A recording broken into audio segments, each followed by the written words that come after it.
Aloha cupcakes. So I'm starting the color fill color. I'm putting color in this. I say that knowing that I'm using white because that's the most drastic color ever. Yeah, whatever. So I'm using the Alpha 6 again, and in this one we've already pre-mixed everything. So there's hardener and reducer in it because I do have a oddly high level of humidity today. So I had to kind of do a little chemistry before we started. Now, what I will tell you is that there's roughly about a tablespoon of paint in the cup with about 4 drops of hardener, and I occasionally am dipping in the reducer to continually keep it flowing. I know a lot of people have been using things like Penetrol and a couple of the other ingredients. I'm not a huge fan of this idea only because it does deteriorate the paint, and I can see it when you go on and layer on top of other colors. So in the areas where the gold that I'm working with right now, imitation gold, hot mustard, whatever, looks like hot mustard. Like anybody who's ever had that stuff in the can, you know what I'm talking about.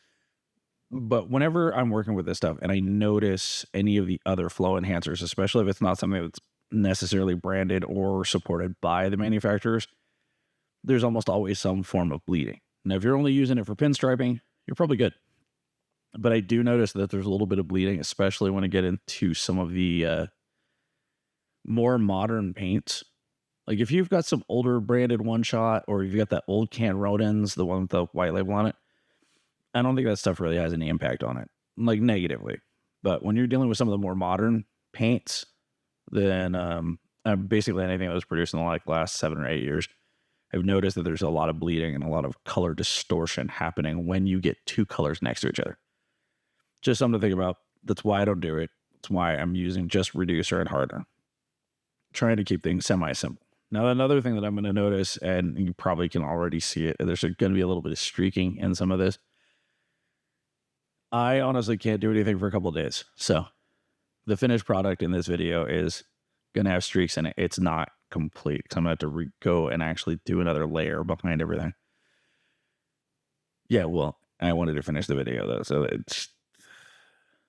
I don't want to wait a week for something that I've already started and just, Now, another thing with this one, in case you did not watch the original video, which was the that one.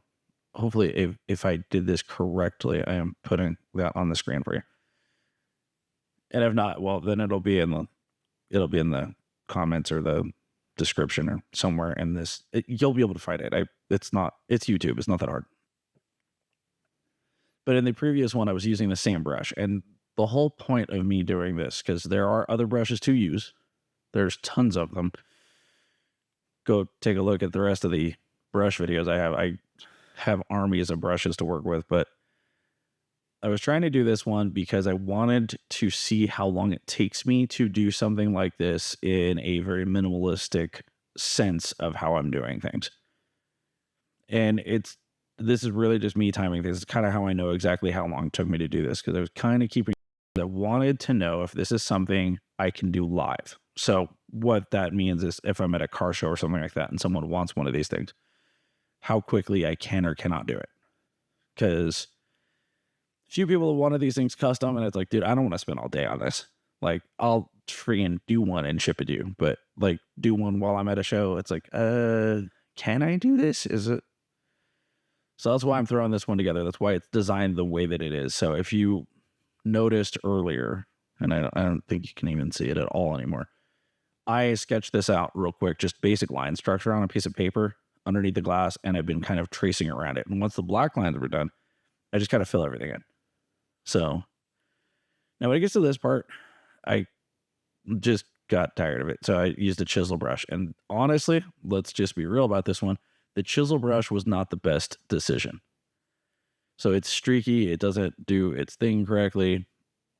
And I know I've beat this brush up pretty badly, and I don't take very good care of it. And I'm sure that when it was brand new, it probably produced less streaky stuff coming out of it.